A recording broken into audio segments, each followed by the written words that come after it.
mensagem que eu tenho certeza que o Senhor vai falar ao teu coração. Mas se você pegar essa chave e girar na porta certa, ela vai abrir. É sobre uma chave que abre todas as portas, o que nós chamamos de a chave mestra. Não importa a porta que você colocar, ela vai abrir. Então, lindo, eu não sei se você vai ter coragem de sair dessa mensagem, mas se eu fosse você, ficava até o final, eliminava as distrações e se preparava para tomar decisões radicais, mas que vão fazer você viver milagres extraordinários. Amém? Mas antes de ir para a mensagem, eu preciso te pedir uma coisa muito importante.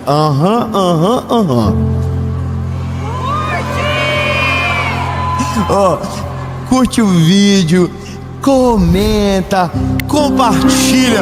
Aliás, eu vou te sugerir um comentário para você fazer já no começo agora, para nós ver se você tá ligado ou não. Comenta assim: hashtag time de segunda.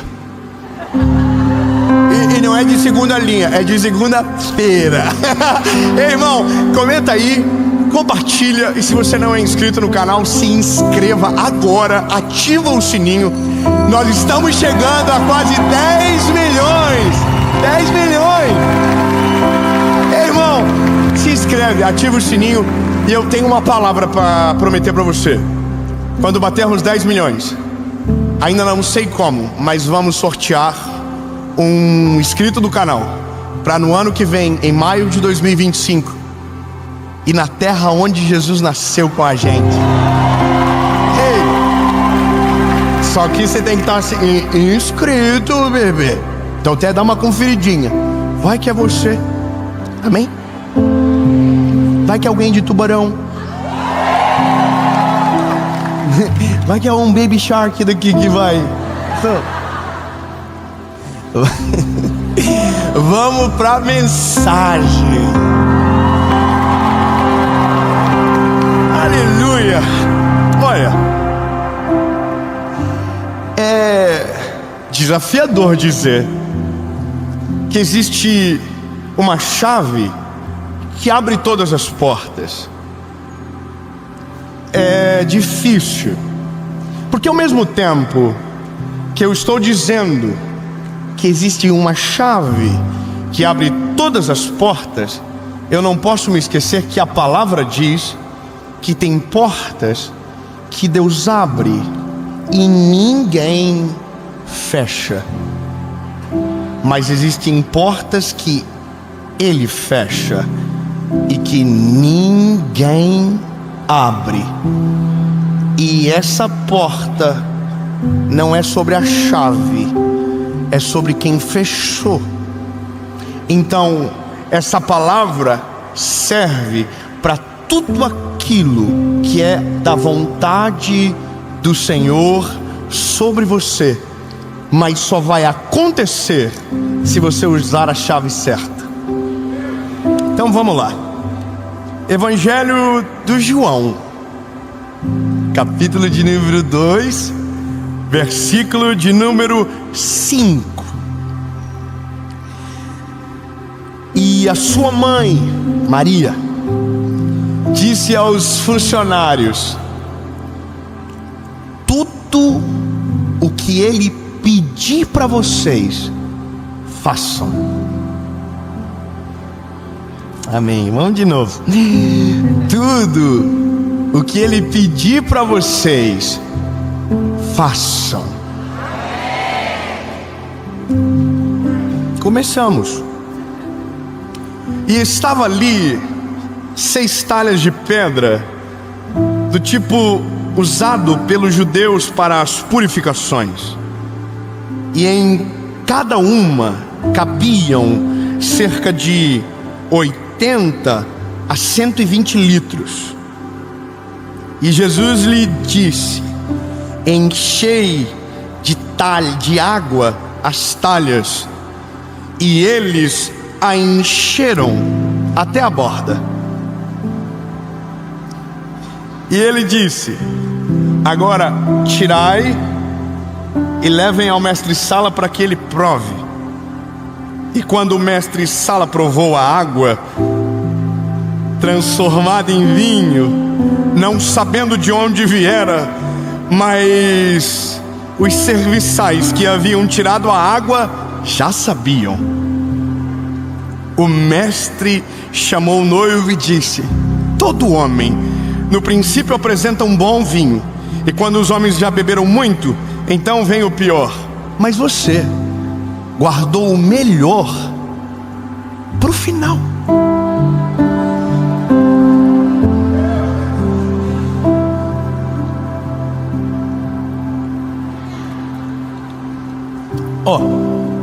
Vamos combinar um negócio?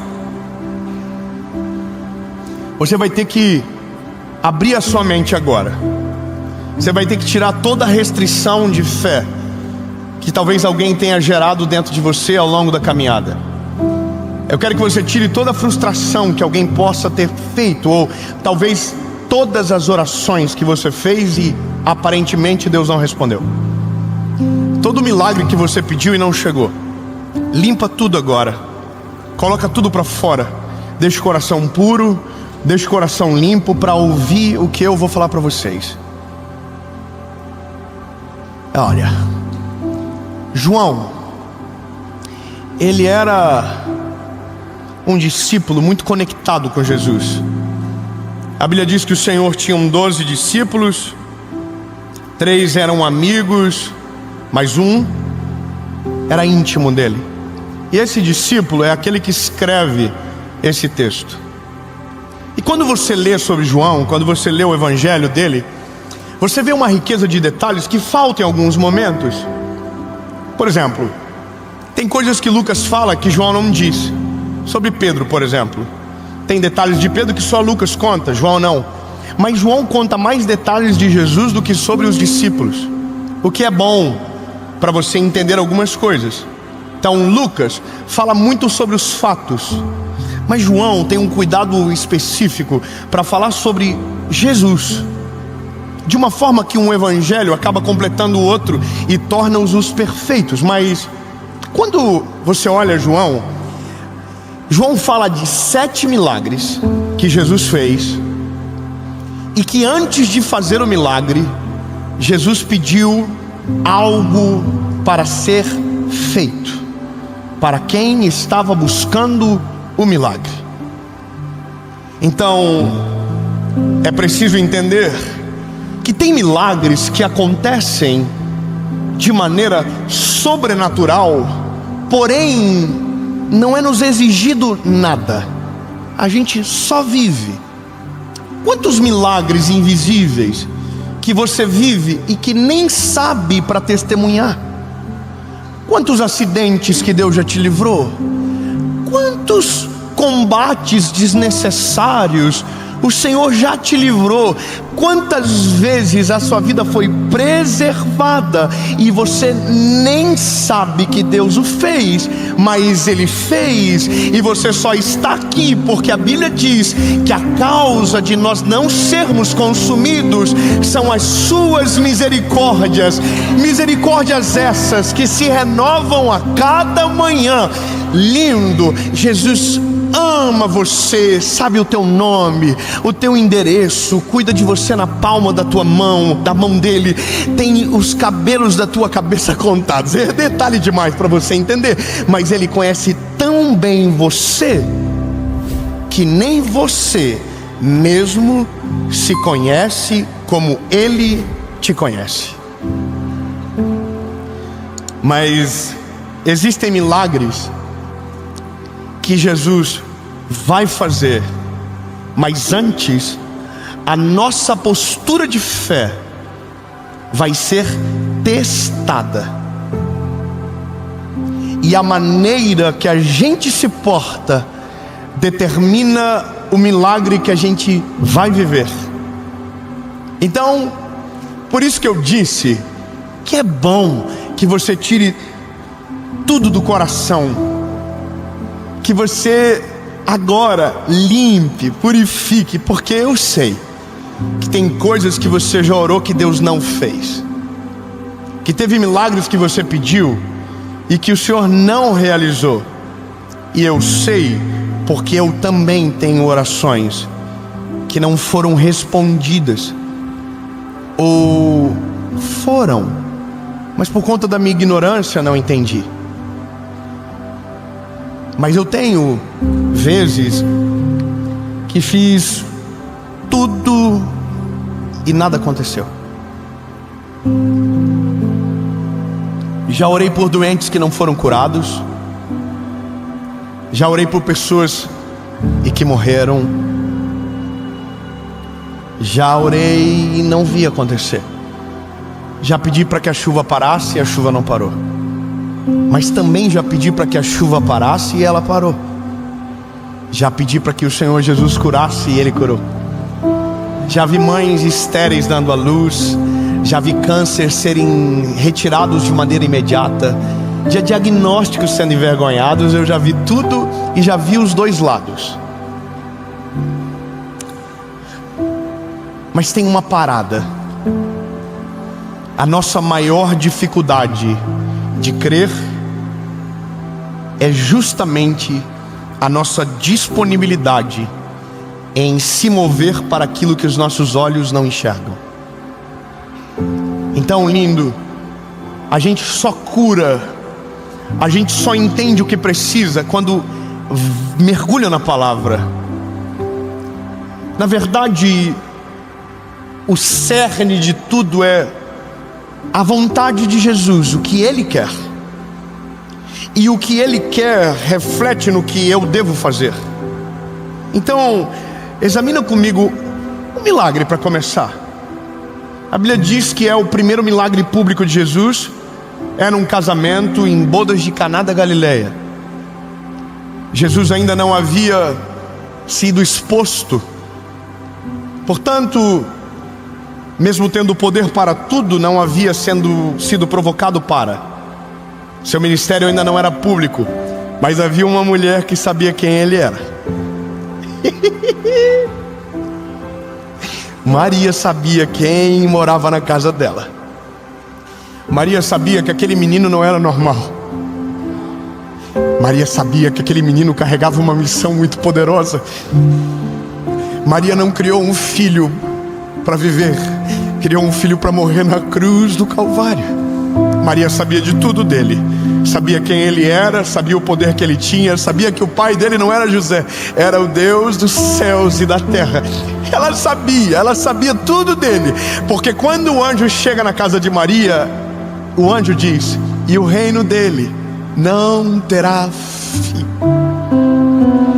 Ele reinará para sempre, e o nome dele será Jesus. Maria sabia que 400 anos antes de ele chegar, um homem se levantou para profetizar dizendo: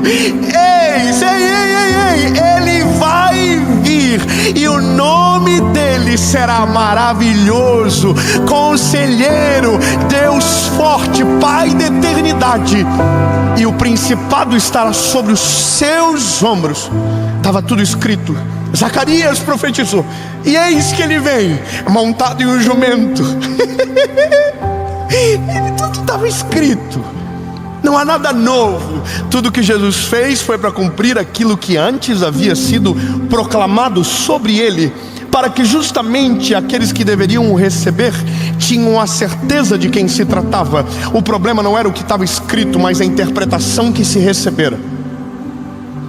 Bom, Maria sabia quem era o filho dela.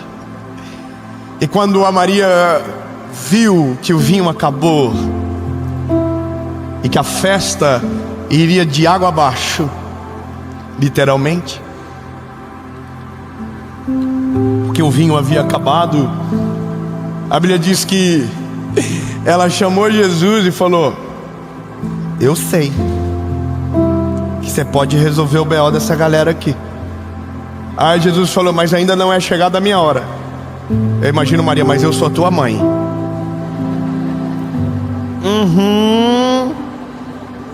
Quem tem mãe sabe do que eu estou falando, amém? Mãe, eu não quero, o problema é seu. Mãe, mas todo mundo foi. Você sabe. Não, Maria. Chamou os funcionários e falou: seguinte, faz tudo o que ele falar para vocês. Mas quem iria fazer tudo não sabia quem ele era, não tinha uma história com ele, não havia um milagre contado, não havia nada registrado acerca dele. Ele era o filho do carpinteiro de Belém, ele era o filho da Maria e nada mais. Primo de João Batista, sobrinho de Isabel. Era um garoto. E aí Jesus fala para a galera: tragam 6 talhas, que era o que tinha, de água para mim. E aqui começa uma verdade que quanto antes a gente aprender, melhor. Mesmo que não faça sentido, mesmo que não seja lógico, mesmo que a conta não feche, mesmo que você não consiga entender, faça tudo aquilo que Ele te mandar. 10 améns. Eu vou dizer de novo então, para melhorar. Faça tudo o que Jesus mandar, com uma certeza: se Ele falou, o final do filme já está preparado. Esses homens, esses funcionários, não tinham nenhuma história com ele, mas havia uma autoridade nele que o precedia. Você podia não acreditar que ele era o Messias, mas não tinha como dizer que aquele homem era normal. Havia algo sobre ele. Ele era 100% homem, mas também era 100% Deus. Havia autoridade sobre ele. A Bíblia diz que quando ele fica público, as multidões se acotovelavam para estar perto dele, para tocar nele, porque havia poder saindo, havia virtude fluindo dele. Agora eles não sabem ainda, mas sentem algo diferente. E agora, debaixo de uma ordem, eles têm que tomar uma postura, e a postura é encher de água as talhas. Só que tem um detalhe na Bíblia. A Bíblia diz que a talha do padrão judaico cabia de 80 a 120 litros. Só que o que a Bíblia diz sobre esses servos é que eles não colocaram 80, eles não colocaram 90, eles não colocaram 100, eles encheram até a borda.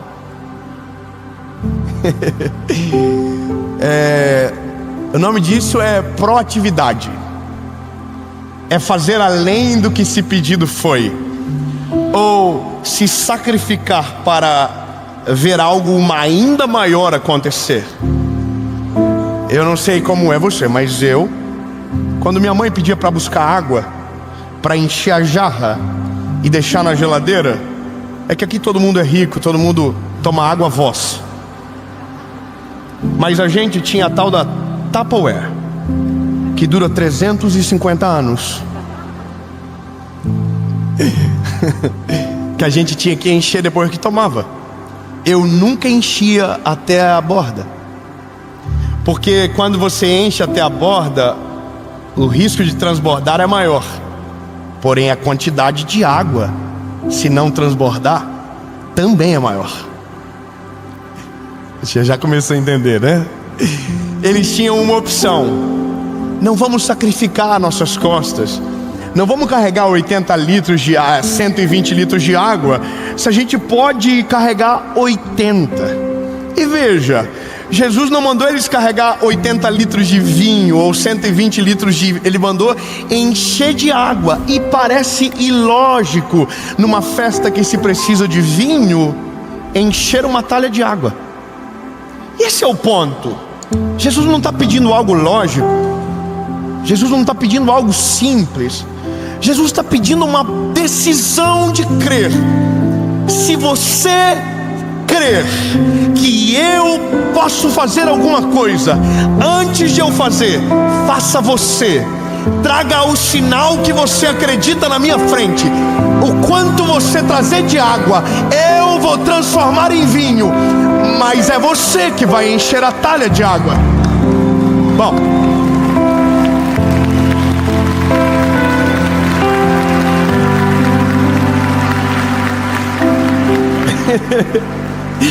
agora, o que para mim é maravilhoso, e eu consigo ver, é imaginar os serviçais da casa carregando com muito esforço aquelas talhas cheias de água, indo em direção para quem precisava de vinho. Eu imagino, sabe o que? As pessoas em volta dizendo: o que você está levando? Chegou o vinho. Não chegou ainda, mas vai chegar. Mas o que você está carregando? Água. Mas eu sei que vai virar vinho. Não, irmão, peraí. Quando cremos no milagre, a palavra crer é ver antes de acontecer. Fé é o firme fundamento nas coisas que não se enxergam, mas que se creem de todo o coração. Portanto, você nunca pode chamar de milagre aquilo que você não viu pela fé. Eu vou ser mais claro. Tudo que você pede, tudo que você coloca na presença do Senhor, a partir do momento que você coloca, os seus olhos precisam ver pela fé aquilo que você apresentou ao Senhor. E isso muda a postura da gente. Eu vou ser bem específico com você, mas antes eu preciso te dizer: as talhas chegaram até Jesus. Os meninos que estavam carregando ficaram olhando para ele. Um vinho bom demora bastante tempo para fermentar. Quanto tempo vai demorar? Aí a Bíblia diz que não demorou muito. Eu imagino, irmão, se eu tô lá, eu ia estar assim, ó, para ver. Irmão, tem um homem dizendo que aquilo ali vai virar vinho. Eu quero ver. Eu quero ver. Só que a Bíblia diz que não diz o momento que virou vinho. A Bíblia não fala se virou vinho quando o mestre Sala experimentou, se virou vinho enquanto eles estavam carregando as talhas, se virou vinho quando as talhas chegaram até Jesus. A Bíblia só diz que quando o mestre Sala colocou na boca, era vinho. Não, meu Deus, irmão, vamos de novo. Não se sabe quando foi a hora. Qual foi a hora? Ninguém sabe. Quando eles estavam carregando? Não sei. Quando chegou? Não sei. Quando eles transportaram? Não sei. Eu só sei de uma coisa: quando o mestre Sala colocou na boca, ele disse: uau! Que isso? Os irmãos do vinho estão tudo assim, ó. É pecado? Irmão, deixa eu falar uma coisa pra você. A Bíblia diz que quando o mestre Sala experimentou, ele falou: oh my Jesus, é vinho. E não é só vinho, é o melhor vinho que eu já experimentei. Aí ele fica inconformado com a liturgia da chegada daquele vinho, e ele vai no dono da festa, no noivo, e diz: que é isso que você fez? Normalmente se deixa o melhor vinho pro começo. Você serve quando todo mundo tá bêbado, coloca tudo que tiver de refúgio. Você deu o melhor no começo, que eu pensei que era o melhor, mas o que você serviu por último é muito melhor do que tudo que foi servido. Mas minutos atrás aquilo era só água. Eu vou ser mais claro com você. Um vinho precisa de 2 anos para fazer a sua fermentação ficar aprazível ao paladar. E nem sempre ele será tão bom. Quanto mais velho, melhor. Jesus fez o melhor vinho sem respeitar o tempo do vinho. Jesus fez o melhor vinho sem precisar de uva. Não, ele vai ficar doido. Jesus não fez o vinho com uva. Jesus fez o vinho com a talha que os servos trouxeram cheias de água. É lindo! Deus vai fazer com aquilo que você trazer para a mão dele, o que você apresentar para ele, e com fé se mover em direção do teu milagre. Ele é poderoso para fazer. Eu sei o que vem no teu coração, aí David, é muito difícil. Mas se você crer, você vai fazer tudo o que ele mandar. E se ele falar você ir, você vai. Se ele falar para você pular, você pula. Se ele falar para você voar, você bate a mão e voa. Não importa, não precisa fazer sentido, mas tem que vir dele. Se vem dele, acontece. O nome dele é glorificado, o milagre chega. Mas a gente tem que aprender logo. A chave que abre todas as portas não é a fé, é a obediência. A fé vem depois, a obediência vem primeiro. O milagre vem depois, a obediência vem primeiro. Lindo, Deus não fez nada na minha vida enquanto eu não obedeci Ele naquilo que Ele estava me pedindo. E tudo o que Ele me pediu, mesmo doendo, mesmo tendo vergonha, mesmo morrendo de medo, eu fiz. E tudo aquilo que eu obedeci, o milagre dele derramou sobre mim. Mas não dá para transformar. Até dá, mas aqui não. Se a talha não estiver cheia de água, a obediência deles não é normal, é uma obediência extravagante. A gente não vai encher pouco, a gente vai encher até a borda.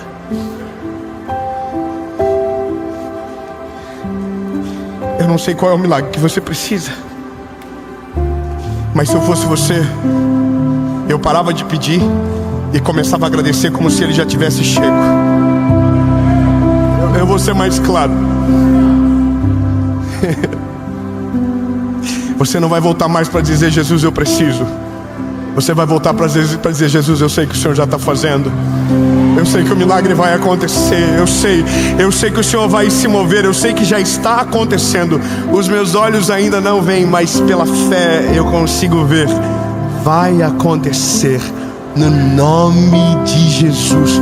O diagnóstico vai ser vencido. A provisão vai chegar na sua casa. A crise vai ser destronada. E o nome de Jesus vai governar sobre tudo na sua história. Em nome de Jesus. Mas não dá para ver se não trazer a talha. Quando Jesus manda os discípulos colocarem as pessoas sentadas, são 5.000 homens. Não se contavam as crianças e as mulheres. 5.000 homens. Alguém disse para alimentar todo mundo 200 moedas de prata. Mas André vai para o meio do povo. 200 moedas a gente não vai conseguir, mas o que eu conseguir eu vou levar na mão dele. Ninguém tem 200 moedas de prata, mas o que vocês têm? Aí o menininho falou: eu tenho 5 pães e 2 peixinhos aqui. É suficiente, dá. Irmão, peraí. O nome disso é fator André. Ninguém viu a provisão. André enxergou a provisão em 5 pães e 2 peixinhos para mais de 5.000 homens. Deus não multiplicou antes de ele chegar e dizer: tá aqui. Sabe o que eu imagino de novo? A Bíblia diz que Jesus tomou o pão, o peixe, levantou e abençoou, colocou no cesto, deu para eles distribuíram para todo mundo. Como que multiplicou? Não diz a hora que multiplicou, não diz qual foi o momento. Ele começou a encher, não, se tinha 12 discípulos, saiu 12 cestos e era só isso que tinha. Só que ele tirava para cá, olhava para dentro, tinha mais. Tirava para cá, olhava para dentro, tinha mais. Tirava, tinha mais. E o favor do Senhor se multiplica. O favor do Senhor é sobrenatural. Vou falar uma coisa para você. Quando Jesus falou comigo que era para eu abrir mão de um sonho meu, eu entrei em crise, porque eu não queria. O que o Senhor estava pedindo é: traga minhas talhas cheias de água, solta o que você carrega e traz o que eu tenho poder para transformar.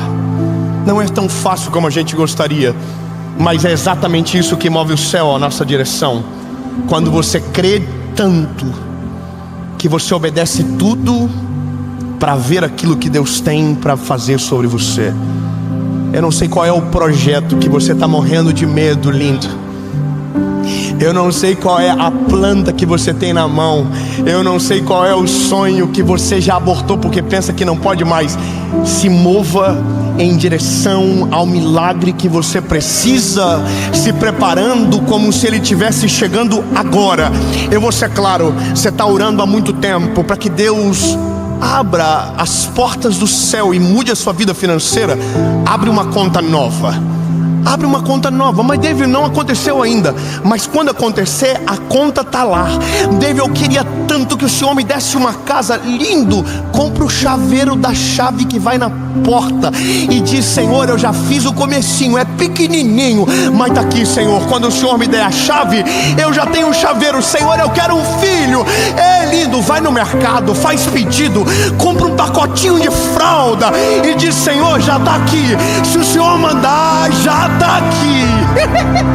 Ei, Senhor, eu creio tanto.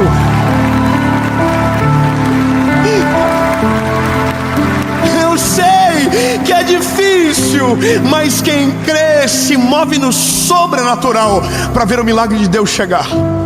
É loucura, mas Ele faz. É loucura, mas a água vira vinho. É loucura, mas 5 pães e 2 peixes alimentam uma multidão. É loucura, mas se fosse lógico, seria a gente. A gente precisa de planilha, a gente precisa de estratégia. Jesus só precisa de uma talha cheia de água. A gente precisa de processo. Jesus faz do jeito que Ele quer. Então, vou te falar, acredita. Pode voltar a sonhar o que o Senhor tem para você. Sabe o projeto que você está morrendo de medo? Pode se mover em direção a Ele. Não desiste não. Deus vai mandar a provisão, Deus vai mandar o cuidado, Deus vai fazer o milagre. E sabe o diagnóstico que você recebeu? Coloca na frente de Jesus e diz: Senhor, se tem alguém que pode me curar, é o Senhor. E começa a declarar: Jesus, eu creio que eu estou curado. Eu creio, Jesus, que eu vou viver de maneira sobrenatural os meus dias sobre essa terra. Em nome de Jesus. Creia, creia. Creia antes de ver. Eu me lembro que um dia, há muitos anos atrás, eu construí e desenhei uma planta de uma casa, que seria a casa que eu iria construir. Eu não sabia quanto custava. Eu não sabia como que fazia uma casa. Eu não sabia como fazia uma laje. Eu fiz a planta, mostrei para um amigo meu. Ele disse: você sabe quanto custa 1 metro quadrado? Falei: não sei. Aí ele falou para mim: é que se você construir uma casa desse tamanho, vai sair X. Falei: isso eu não tenho condição. Ele falou: então, o que você consegue? Eu conseguia X. Eu desenhei 2X. Porque se eu contar só comigo, não é testemunho. Se eu contar só com a minha calculadora, não é milagre. Se eu contar só com aquilo que eu vejo, eu nunca vou sair do normal. Eu sempre vou viver o básico. Eu fiz 2X. Eu fiz uma casa de 2 andares. Eu fiz uma casa que tinha pele de vidro na frente. Uau, que chique. Eu desenhei. Só que aí, irmão, chegou a planta da casa. Eu fiz o projeto. E eu estava com a planta na igreja. Na igreja. Sentadinho. Aí o culto começou. Eu olhava a planta, fechava. Meu Deus, como que isso vai acontecer, Jesus? Meu Deus, agora? Aí abria, fechava. Aí do nada uma pessoa vem atrás de mim e falou: garoto, o Senhor falou comigo e eu não sei o que é. Eu não consigo entender porque eu não sei nem o que está escrito no texto. Mas abre Esdras capítulo 10. E ele falou o versículo. E ele saiu. Aí eu peguei e abri. Aí estava escrito assim: levanta-te, pois a ti pertence este negócio. Tem de bom ânimo, nós seremos contigo. Mas só veio depois que a planta estava pronta. Não, você não está entendendo, meu lindo. A casa não nasceu sem a planta. Depois que a planta ficou pronta, Deus falou: agora, deixa comigo que eu resolvo. Eu não tinha um centavo. Uma semana depois, meu carro capotou. É que Deus trabalha de um jeito diferente. Eu nunca tinha feito seguro de um carro. Aquele eu fiz. O carro estava quitado. E o dia que bateu, era o dia anterior, eu havia quitado o seguro também. Você não quer glorificar? Eu vou falar o que Deus fez.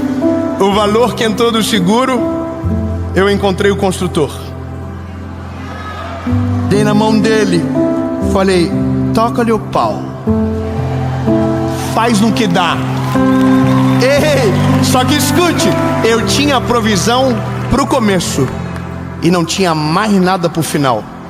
Só que o dia que eu dei o passo, a provisão começou a chegar de uma maneira como nunca antes havia chego. A conta dava X, o Senhor mandava X. E quando eu vi, a casa estava pronta, mas antes de acontecer, era só uma planta na mão de um garoto sem condições. Mas como eu me movi em direção à palavra, o Senhor falou: eu vou fazer.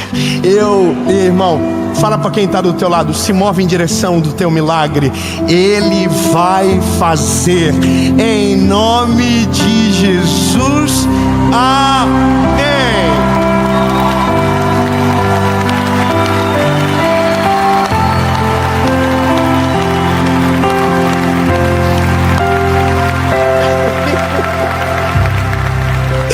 Jesus, lindo e maravilhoso.